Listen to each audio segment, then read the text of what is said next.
नमस्कार बच्चों, निशास digital platform पे आप सभी का एक बार फिर से बहुत बहुत स्वागत है। आज हम स्टार्ट करेंगे कोशिका एवं कोशिका चक्र के बारे में, जो कि 11th क्लास का अपन ने जो है पिछली वीडियो के अंदर जीव विज्ञान के बारे में पढ़ा था। और आज की इस वीडियो के अंदर हम पढ़ने वाले हैं कोशिका क्या होती है एंड कोशिका किस तरीके से विभाजित होती है, कोशिका चक्र क्या होता है, और भी कई सारी बातें इस वीडियो के अंदर हम समझने वाले हैं। तो जिस तरीके से आपको यहाँ पर दिखाई दे रहा है इस स्लाइड के अंदर कि जो एक कोशिका है वो क्या हो रही है, डिवाइड हो रही है। एक कोशिका दो कोशिकाओं में डिवाइड हो रही है। इसी तरीके से हम ये भी देखेंगे कि एक कोशिका चार कोशिकाओं में डिवाइड होती है, अर्थात एक कोशिका चार कोशिकाओं में बट जाती है। तो एक मात्र कोशिका जब चार पुत्री कोशिकाओं के अंदर विभाजित हो जाती है तो उसे हम अर्धसूत्री विभाजन के नाम से जानते हैं, तथा जब एक कोशिका दो कोशिकाओं में विभाजित होती है तो उसे हम समसूत्री विभाजन कहते हैं। लेकिन ये बात हम नेक्स्ट पार्ट के अंदर करने वाले हैं।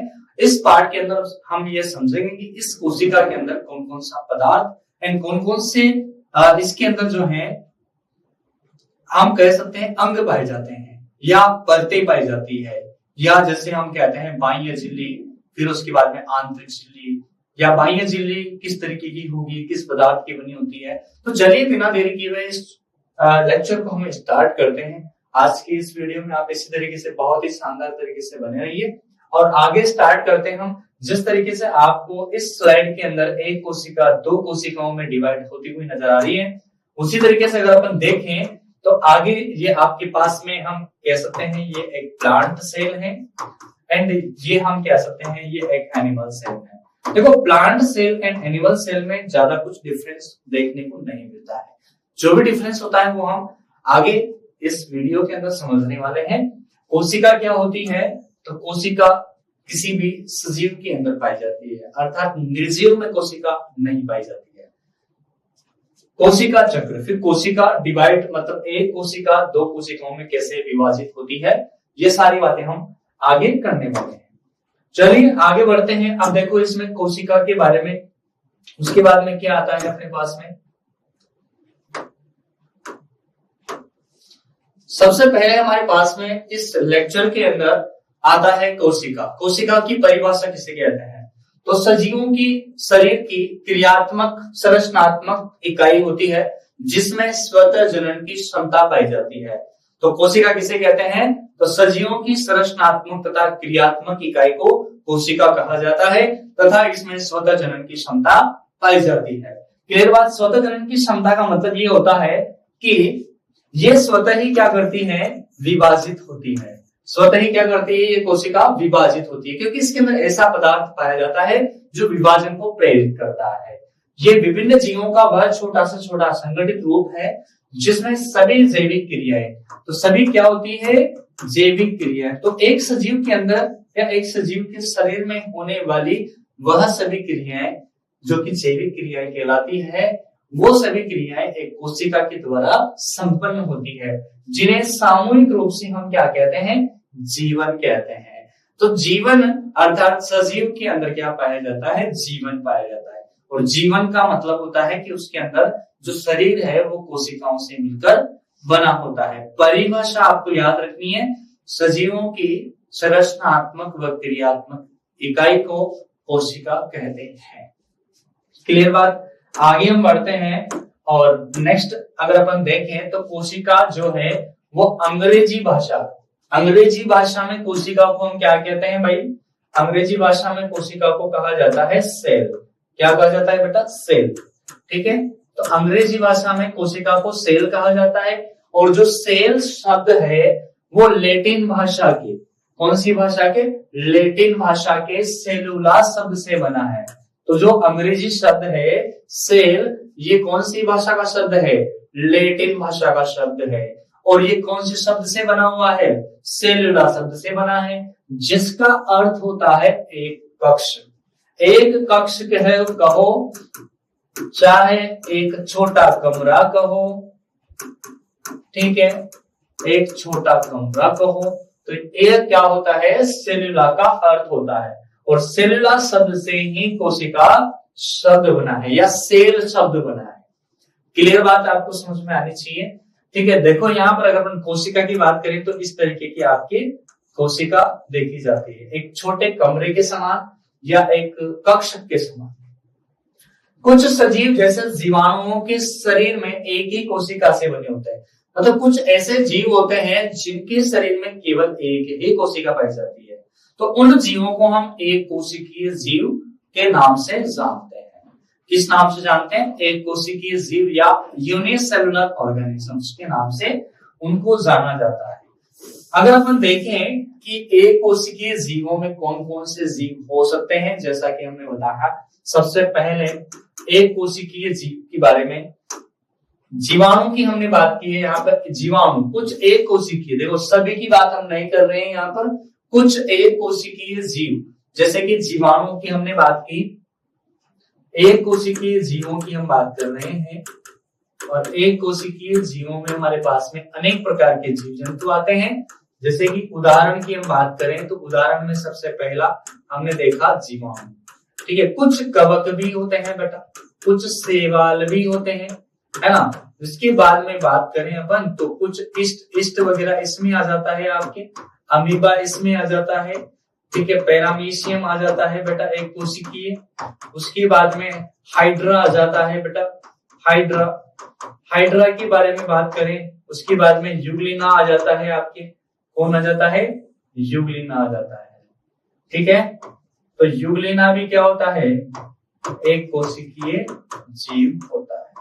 तो ये सारे जीव जो कि मैंने आपको बताया, ये सभी एक कोशिकीय जीवों की श्रेणी में आते हैं, लेकिन इनमें बहुकोशिकीय जीव भी पाए जाते हैं। ऐसा नहीं है कि सभी कवक एक कोशिकीय होते हैं, सभी जीवाणु एक कोशिकीय होते हैं, तो बहुकोशिकीय जीवों में भी आते हैं, लेकिन ये इनकी एक श्रेणी कैटेगरी है।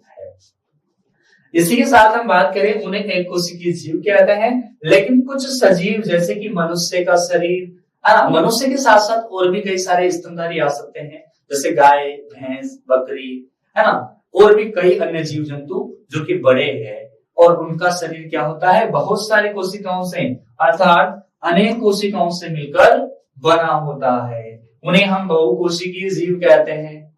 क्लियर बात? तो एक कोशिकीय जीव जो एक कोशिका से बने होते हैं, बहुकोशिकीय जीव जो अनेक कोशिकाओं से मिलकर बने होते हैं। इसके बाद में आगे चलते हैं अपन, और कोशिका की सबसे पहले बात करें अगर अपन खोज की, तो खोज की थी बेटा अपने पादप की छाल के अंदर। पादप की छाल जिसे रॉबर्ट हुक ने क्या नाम दे दिया? 1665 में पादप की छाल को कोर्क कहा गया, कोर्क कहा गया, काग कहा गया, या फेलियम कहा गया। फेलियम शब्द आया था अपने आईसीआर के एग्जाम के अंदर। कहा आया था बेटा? आईसीआर के एग्जाम में आया था कि कोशिका की खोज सबसे पहले किस वैज्ञानिक ने की थी? तो कोशिका की खोज सबसे पहले किस वैज्ञानिक ने की थी? तो ये नाम याद रखिएगा, रॉबर्ट हुक। क्या नाम है बेटा? Robert Hooke. अब की किस में थी? दूसरा क्वेश्चन ये है कि कोशिका की खोज तो रॉबर्ट हुक ने की सन 1665 के अंदर, लेकिन की किस में थी? तो ये याद रखना है आपको, पादप की छाल। पादप की छाल, अब पादप की छाल आपको ऑप्शन में नहीं मिलेगा, तो फिर क्या देखोगे? आपको देखना है काग, या आपको देखना है कोर्क, या आपको देखना है फीलियम। तो इन सभी शब्दों में कोई ना कोई शब्द आपको ऑप्शन में जरूर मिलेगा। ये फेलियम वाला शब्द आपके आईसीआर के अंदर पूछा जा चुका है। तो याद रखिएगा यहाँ पर कि आपकी कोशिका की खोज का श्रेय रॉबर्ट हुक को सन 1665 के अंदर जाता है, जिन्होंने सर्वप्रथम कोर्क की स्लाइड, कोर्क मतलब छाल, स्लाइड में देखा या दिखाई देने वाले छोटे छोटे कोष्ठों को क्या नाम दे दिया? तो रॉबर्ट हुक ने जिस कोशिका की खोज की थी उसमें छोटे छोटे कोष्ठक देखे, कक्षक देखे, और उन्हीं कक्षकों को नाम दे दिया सेल्यूली। क्या नाम दे दिया? सेल्यूली नाम दे दिया। वास्तव में कोशिका भित्ति थी, लेकिन ये क्या थी? ये इन्होंने अंदर से, अंदर का जो मटेरियल होता है कोशिका के अंदर, वो नहीं देखा। इन्होंने वास्तव में क्या देखा था? इन्होंने वास्तव में देखा था कोशिका भित्ति। क्या देखा था बेटा? कोशिका भित्ति। तो इनके पास में जो माइक्रोस्कोप था बेटा, वो माइक्रोस्कोप इतना डेवलप नहीं था, माइक्रोस्कोप क्या नहीं था, इतना डेवलप नहीं था, इसलिए ये अंदर का जो मटेरियल है वो नहीं देख पाए। सिर्फ इन्होंने बाहर की जो झिल्ली है उसको ही ऑब्जर्व किया, उसी को ही देखा और उसी का नाम किया, नाम दे दिया इन्होंने कोशिका भित्ति। ठीक है, अब इसके अंदर वाला या पूरा का पूरा जो ये भाग है, इस भाग को हम क्या कहेंगे, कोशिका। इस भाग को हम कोशिका कहते हैं या इसी भाग को हम इंग्लिश में सेल कहते हैं। क्लियर बात। जीवित कोशिका का अध्ययन सबसे पहले किसने किया था, ल्यूवेनहॉक ने। ल्यूवेनहॉक ने सबसे पहले क्या किया था, जीवित कोशिका का अध्ययन किया था। कब किया था, 1676 में।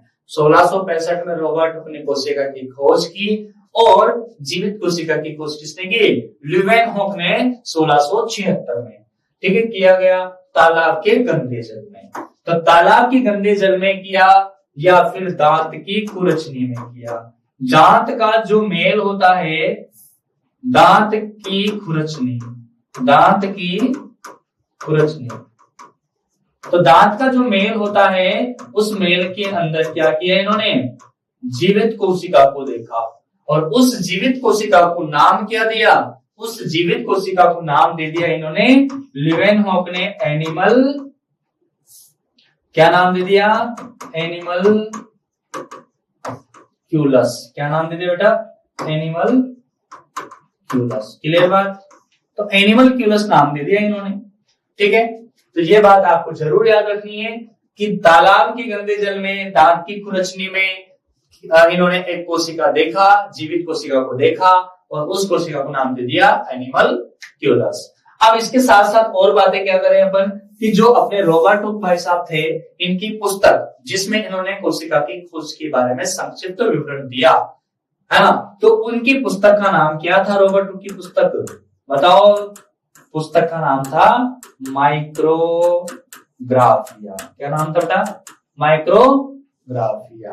ठीक है, तो माइक्रोग्राफिया रॉबर्ट हुक की पुस्तक का नाम था जिसमें इन्होंने कोशिका के बारे में वर्णन किया था। अब इनके बाद में बात करें अपन ल्यूवेनहॉक ने, तो ल्यूवेनहॉक ने जो है हमारे पास में जीवित कोशिका की खोज की, इसी के साथ साथ इन्होंने जीवाणु की खोज की। इसीलिए ल्यूवेनहॉक को बैक्टीरियोलॉजी अर्थात जीवाणु विज्ञान का जनक के नाम से जाना जाता है। इन्होंने आरबीसी को देखा, इन्होंने क्या देखा, प्रोटोजोआ को देखा, अनेक प्रकार की जो है स्पर्म शुक्राणुओं को इन्होंने देखा। तो बहुत सारे इन्होंने प्रयोग किए, अलग अलग प्रकार के जीवों को देखा। इस प्रकार हम कह सकते हैं कि फादर ऑफ बैक्टीरियोलॉजी या फादर ऑफ जीवित या लिविंग सेल के फादर किसको कहा जाता है, ल्यूवेनहॉक को। ठीक है, सबसे पहले कोशिका की खोज का श्रेय किसको जाता है, रॉबर्ट हुक को। अब यहाँ पर हम एक बात और ये करते हैं कि जो हमारे पास में कोशिका है, इस कोशिका का अध्ययन विज्ञान की दो शाखाओं में हम कर सकते हैं या जीव विज्ञान की दो शाखाओं में हम कर सकते हैं। देखो, आपने जरूर सुना होगा नाम। पहला अगर अपन मैं कहूं आपसे साइटोलॉजी, क्या कहूं आपसे, साइटोलॉजी कहूं मैं। साइटोलॉजी का मतलब भी क्या होता है, कोशिका विज्ञान, कोशिका विज्ञान। एंड सेल बायोलॉजी का मतलब भी क्या होता है, सेल बायोलॉजी का मतलब भी कोशिका विज्ञान होता है। ठीक है, तो साइटोलॉजी का मतलब, अब इसमें क्या करेंगे हम, केवल किसकी, देखो समझना ध्यान से, केवल कोशिका की संरचना का क्या करना, अध्ययन करना। केवल कोशिका की संरचना का अध्ययन करना अगर होगा तो उसको हम कहेंगे साइटोलॉजी। इसका मतलब भी कोशिका विज्ञान ही होता है या कोशिका जीव विज्ञान हम कह सकते हैं, लेकिन इसमें भी सेल या कोशिका का अध्ययन किया जाता है, लेकिन ये तो डेवलप है। डेवलप का मतलब ये है कि इसमें कोशिका की संरचना तथा कार्य का अध्ययन किया जाता है। तो देखो क्या बात हमें समझनी है कि जो साइटोलॉजी है उसके अंदर तो केवल आपको कोशिका की संरचना का अध्ययन किया जाता है, लेकिन सेल बायोलॉजी के अंदर संरचना के साथ साथ किसका अध्ययन किया जाता है, कार्य का भी अध्ययन किया जाता है। तो प्रेजेंट टाइम पे वर्तमान समय में हम सेल बायोलॉजी का उपयोग ज्यादा करते हैं। क्लियर बात, ये समझ में आ गई। तो ये है आपकी कोशिका के अध्ययन की शाखा। ठीक है, तो कोशिका के अध्ययन को किस नाम से जानते हैं? सेल बायोलॉजी के नाम से। कोशिका विज्ञान के पिता कौन है? Robert Hooke. कौन है कोशिका विज्ञान के पिता? Robert Hooke. पादप कोशिका की खोज किसने की? तो रॉबर्ट हुक ने 1665 में। लेकिन ये पादप कोशिका मृत थी, ये बात याद रखिएगा। ये पादप कोशिका कैसी थी? मृत थी। और मृत क्यों थी? क्योंकि इसकी कोशिका के अंदर क्या हुआ था? इसकी कोशिका भित्ति में सुबेरिन का जमाव हो गया था। और जब सुबेरिन का जमाव किसी भी कोशिका के अंदर हो जाता है तो वो कोशिका कैसे हो जाती है? मृत हो जाती है, डेड हो जाती है। क्लियर बात? तो ये बात याद रखना। लेकिन एक बात और ध्यान रखनी है, जब मृत पादप कोशिका की खोज रॉबर्ट हुक ने की तो जीवित पादप कोशिका की खोज किसने की? ठीक है, तो जीवित पादप कोशिका की खोज, जीवित पादप कोशिका के बारे में आपको याद रखना है। जीवित पादप कोशिका की खोज, तो जीवित का पादप कोशिका की खोज की थी मेलपीडी व ग्रीव। किसने की थी जीवित पादप कोशिका की खोज? मेलपीडी व ग्रीव ने की थी। क्लियर बात? चलिए आगे बढ़ते हैं। नेक्स्ट आता है रॉबर्ट हुक की पुस्तक का नाम क्या है बेटा? माइक्रोग्राफिया। क्या नाम है रॉबर्ट हुक की पुस्तक का? माइक्रोग्राफिया। फिर जीवित पादप कोशिका की खोज किसने की? मेलपीडी और ग्रीव ने। तो पादप कोशिका की खोज तो किसने की थी? रॉबर्ट हुक ने 1665 में। बार बार पढ़ना है, बार बार याद करना है। कोशिका विज्ञान के पिता किसको कहा जाता है? रॉबर्ट हुक को कहा जाता है। लेकिन आपको यह ध्यान रखना है कि भारतीय कोशिका विज्ञान के पिता किसे कहा जाता है? ए.के. शर्मा को। और आधुनिक कोशिका विज्ञान के पिता किसको कहा जाता है? सी.पी. स्वानसन को। तो Robert Hooke, A K. Sharma, C P. Swanson, ये आपको याद रखना है जेट और आईसीआर के लिए। वैसे हमारी पुस्तक के अंदर केवल यही दे रखा है, लेकिन आपको ये दोनों याद रखना है, जेट और आईसीआर के लिए, क्योंकि इससे जुड़ी हुई बातें आपको पता होनी चाहिए। और एक बात और आपको मैं यहाँ पर क्लियर कर दूं कि आपके जब 11th और 12th हम पढ़ते हैं, 11th और 12th पढ़ते हैं, तो इसमें जेट और आईसीआर के अंदर जो है कितना मैटर आता है या कितना कॉम्बिनेशन इसका रहता है। तो याद रखिएगा 11th क्लास का 60% सिलेबस आपके जेट आईसीआर में आता है, प्लस 40% 12th क्लास का आता है। तो 11th क्लास को आपको बहुत ही शानदार तरीके से यहाँ पर समझना है। प्रत्येक चैप्टर, प्रत्येक टॉपिक और उसके बारे में, उसके आसपास की जानकारी आपको होनी चाहिए। चलिए आगे बढ़ते हैं इसी के साथ में, और कई अन्य बातें आपको जो है हम बताते रहेंगे आने वाले वीडियोस के अंदर। तो आप जो है अपने जो फ्रेंड्स वगैरह है, जहां पे भी आप स्कूल वगैरह में जाते हैं, वहां पर इस वीडियो को दिखाएं। इस चैनल को आपको जो है YouTube पर भी आप देख सकते हैं, है ना। और यहाँ पर तो हम बहुत ही अच्छी तरीके से पढ़ ही रहे हैं। अगर आप ऑफलाइन भी पढ़ना चाहते हैं तो हमारे कोटा के अंदर इसके ऑफलाइन सेपरेट बैचेस चलते हैं, तो वहां पर भी आकर आप बहुत ही शानदार तरीके से अपनी तैयारी को मजबूत कर सकते हैं। ठीक है, चलिए आगे बढ़ते हैं अपन। सबसे पहली बात यहाँ पर जो आती है, देखो और कई सारी अन्य बातें मैं आपसे अगर करूं तो इसमें कई सारी बातें हैं। जैसे कि मैं आपसे कहूं कि जीव विज्ञान की सबसे छोटी इकाई कौन सी है, तो जीव विज्ञान की सबसे छोटी इकाई होती है कोशिका। क्या नाम है? कोशिका। अगर मैं कहूं सजीवों की सबसे छोटी इकाई कौन सी होती है, तो सजीवों की सबसे छोटी इकाई होती है कोशिका। दोनों में परिवर्तन है, दोनों में डिफरेंस है समझने का और समझने का। ठीक है, तो जीव विज्ञान की सबसे छोटी इकाई भी कोशिका एंड सजीवों की सबसे छोटी इकाई भी कोशिका। इसके बाद अगर अपन देखें प्रकृति की सबसे बड़ी कोशिका कौन सी, तो प्रकृति की सबसे बड़ी कोशिका होती है शुतुरमुर्ग का अंडा। शुतुरमुर्ग का अंडा जिसका वेट लगभग 1000 से 1300 ग्राम होता है। ऑस्ट्रिच एग ऑफ ऑस्ट्रिच हम कह सकते हैं, या ऑस्ट्रिच एग के नाम से इसको हम जानते हैं। शुतुरमुर्ग का अंडा ये सबसे बड़ी कोशिका है प्रकृति के अंदर। आपसे पूछा जाए प्रकृति में सबसे छोटी कोशिका कौन सी है, तो प्रकृति में सबसे छोटी कोशिका आती है बेटा माइकोप्लाज्मा। क्या नाम है? माइकोप्लाज्मा। नाम जरूर याद रखिएगा, सबसे छोटी कोशिका होती है माइकोप्लाज्मा। माइकोप्लाज्मा का जो आकार होता है वो लगभग 0.1 mm होता है। ठीक है, अब इसके अंदर भी आपको इसका वैसे 0.3 mm कह सकते हैं, लेकिन इसकी प्रजाति आती है और उस प्रजाति का नाम है PPLO। PPLO अर्थात pleuro pneumonia like organism. Pleuropneumonia like organism, और इसका जो आकार होता है वो 0.1 mm होता है। क्लियर बात? तो प्रकृति में सबसे छोटी कोशिका माइकोप्लाज्मा, प्रकृति में सबसे बड़ी कोशिका शुतुरमुर्ग का अंडा। शुतुरमुर्ग का अंडा। ठीक है, अब मानव की सबसे छोटी कोशिका कौन सी है? तो मानव की सबसे छोटी कोशिका आती है अपने पास में, कौन सा आता है? शुक्राणु। बिल्कुल सही। स्पर्म जो है वो मानव की सबसे छोटी कोशिका है। और सबसे बड़ी कोशिका कौन सी है? तो वो है अंडाणु। सबसे बड़ी कोशिका कौन सी है? अंडाणु। और अगर आपसे पूछा जाए कि मानव में सबसे लंबी कोशिका कौन सी है, तो सबसे लंबी कोशिका का नाम जब भी आए, नाम याद रखिएगा, तंत्रिका कोशिका। क्या नाम है? तंत्रिका कोशिका, जिसको हम कहते हैं न्यूरॉन। क्या कहते हैं? न्यूरॉन सेल कहते हैं तंत्रिका कोशिका, जिसका आकार लगभग 1 से 1.5 मीटर होता है।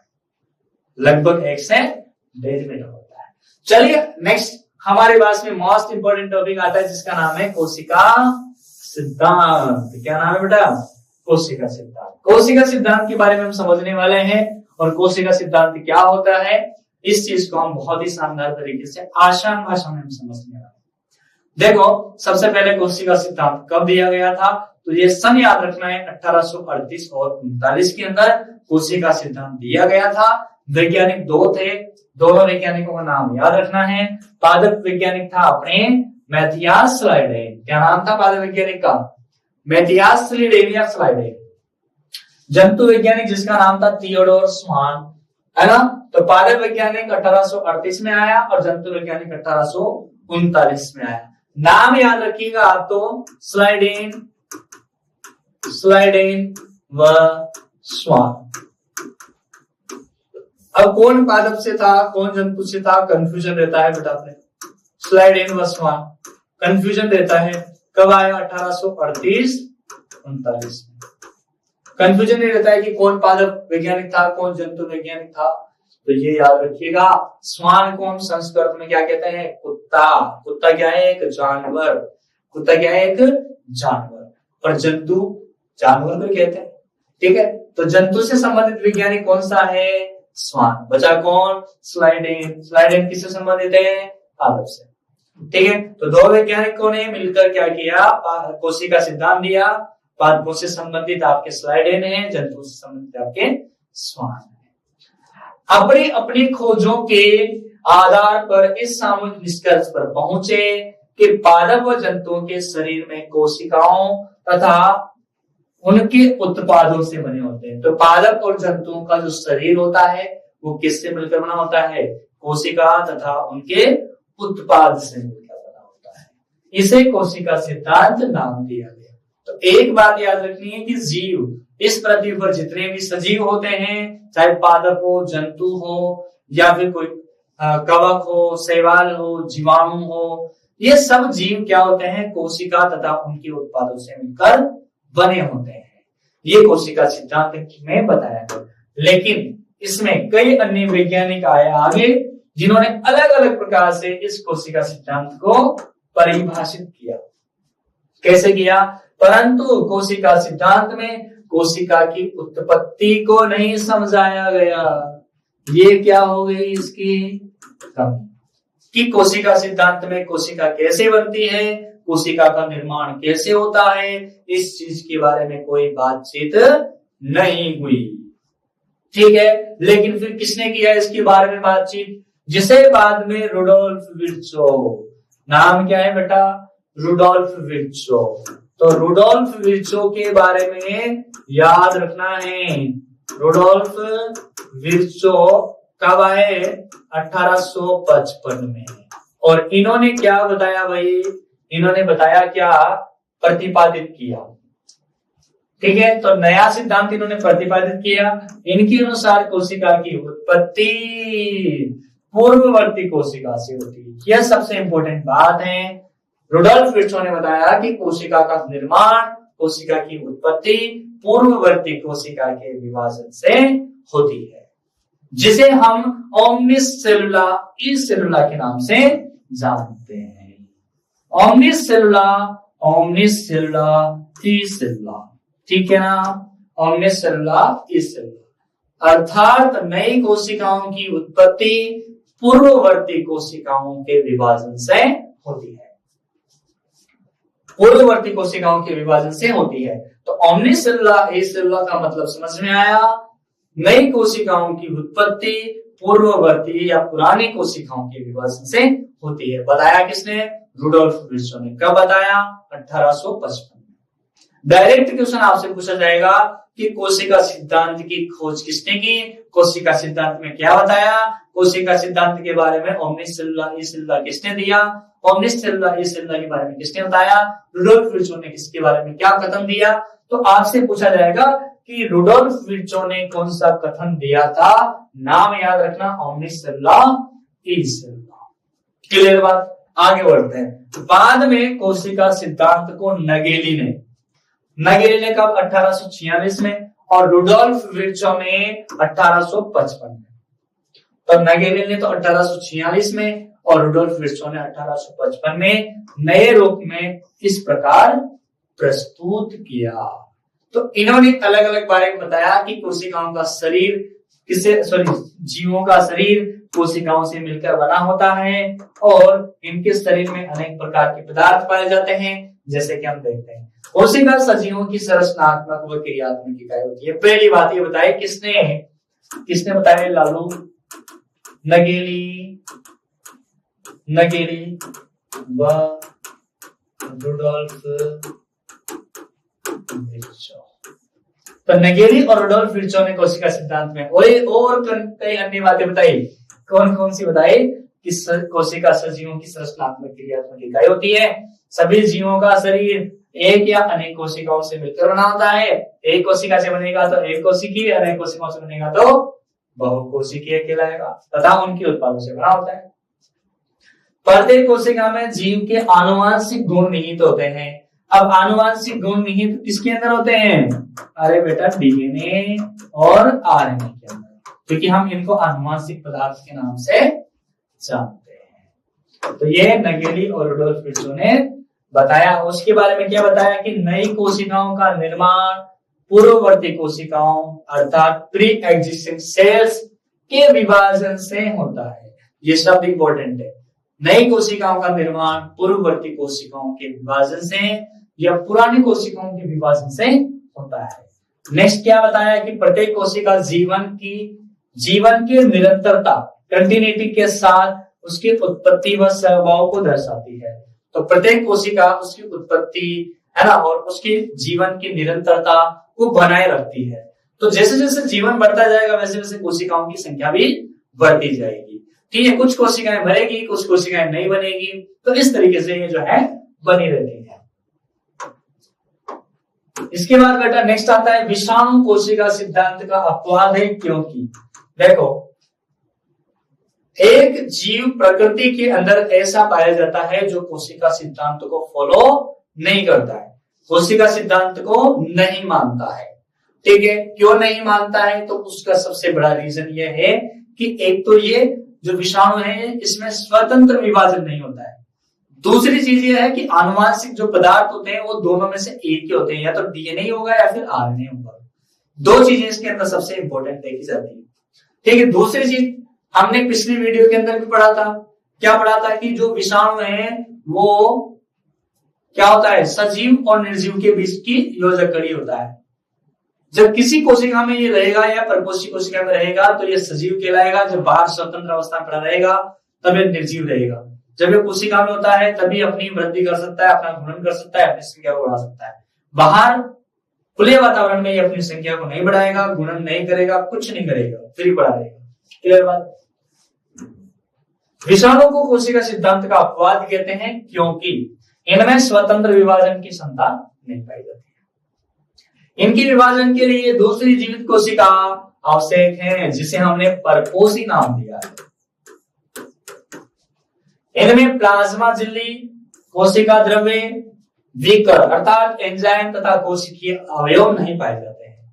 तो इनमें कई सारी चीजें नहीं होती, प्लाज्मा झिल्ली नहीं होती, कोशिका द्रव्य नहीं होता, एंजाइम्स नहीं होते, कोशिकीय अवयव। कोशिकीय अवयवों में जैसे कि माइटोकॉन्ड्रिया हो गया, हरित लवक हो गया, है ना, और भी कई अन्य पदार्थ जैसे गोल्जी का ER, राइबोसोम, ये अनेक पदार्थ नहीं होते हैं। ठीक है, नेक्स्ट आगे चलते हैं अपन। केवल एक न्यूक्लिक अम्ल या तो DNA होगा या फिर RNA होगा। तो इसमें तीसरी बात क्या हमने देखी कि इसमें एक ही न्यूक्लिक अम्ल होता है, या तो DNA या RNA। कोशिका में दोनों न्यूक्लिक अम्ल पाए जाते हैं। कोशिका में दोनों न्यूक्लिक अम्ल पाए जाने चाहिए। ठीक है, लेकिन इसमें क्या होता है, एक ही होता है, या तो DNA होगा या फिर RNA होगा। तो इसलिए आपको याद रखना है कि वायरस कोशिका सिद्धांत का क्या है, अपवाद है। ठीक है, पहली बात, स्वतंत्र विभाजन नहीं होता है। विभाजन के लिए परपोषी कोशिका की आवश्यकता होती है। इनमें प्लाज्मा झिल्ली, कोशिका द्रव्य, विकर, एंजाइम, कोशिकीय अवयव नहीं पाए जाते हैं, और न्यूक्लिक अम्ल DNA या RNA में से एक ही होता है। ये आपको इस तरीके की संरचना दिखाई दे रही होगी, और ये संरचना आपकी किसकी बेटा, ये संरचना आपके हैं वायरस। किसकी संरचना है ये है वायरस।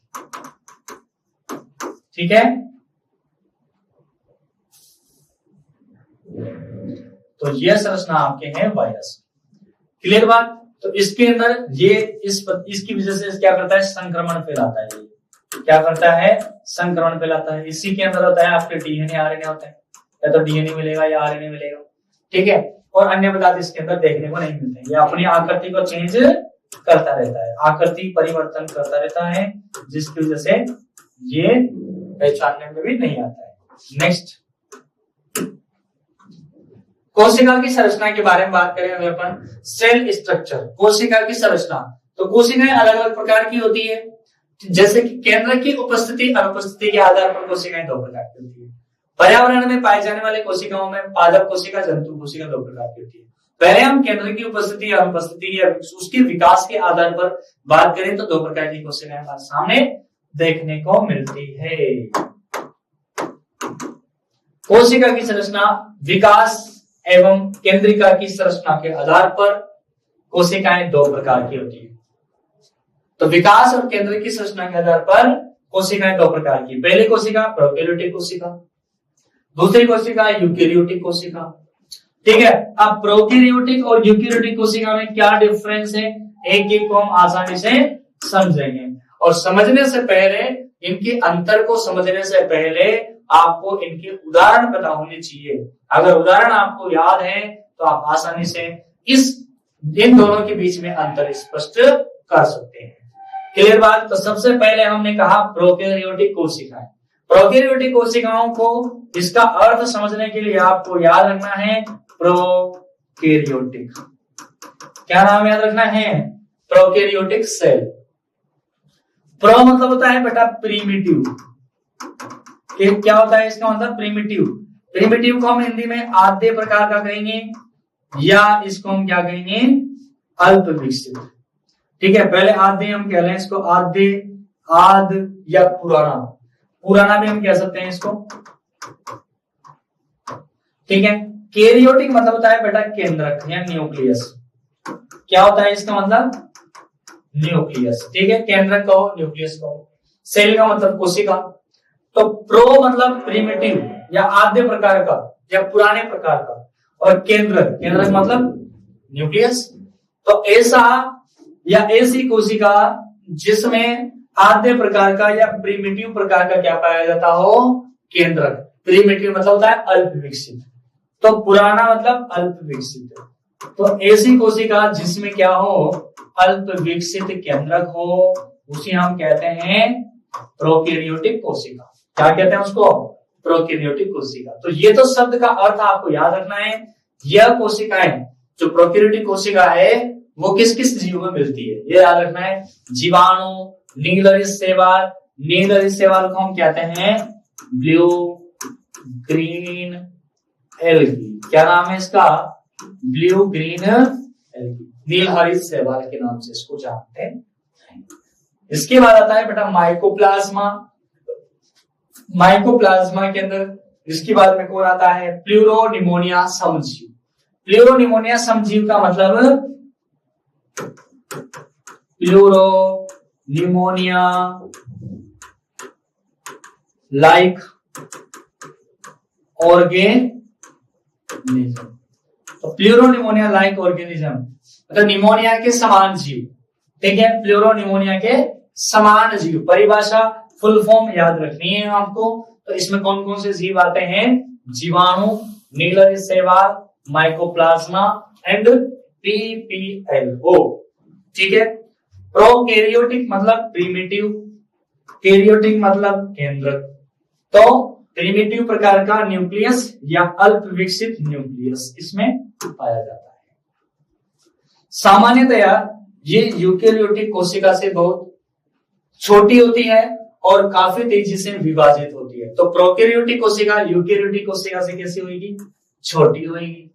इनका आकार तथा माप काफी अलग अलग देखने को मिलता है, ठीक है।